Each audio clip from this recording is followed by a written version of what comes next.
एक महत्त्वाची बातमी समोर येते। थोड्याच वेळात मुख्यमंत्री देवेंद्र फडणवीस पत्रकार परिषद घेणार आहेत।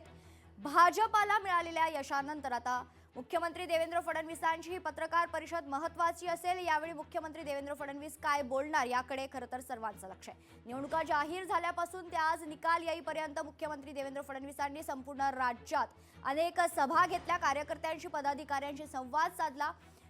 खरं तर ग्रास रूटवर जाऊन जे काही काम भारतीय जनता पक्षाच्या वतीनं करण्यात आलं होतं, सगळ्याच नेत्यांच्या वतीनं, त्याचं हे यश आज आपण पाहतोय। आणि थोड्याच वेळात मुख्यमंत्री देवेंद्र फडणवीस यांची पत्रकार परिषद होणार आहे आणि यावेळी मुख्यमंत्री देवेंद्र फडणवीस काय बोलतात, कशा प्रकारे राज्याला संबोधित करतात, याकडे सर्वांचंच लक्ष असेल।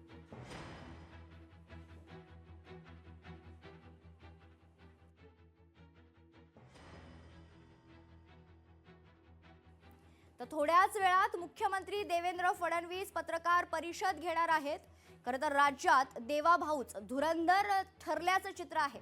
सर्वात मोठा पक्ष भारतीय जनता पक्ष, त्यानंतर शिवसेना आणि राष्ट्रवादी असं चित्र राज्यात पाहायला मिळतंय। लोकशाही मराठी ऐका, पहा, जागरूक रहा।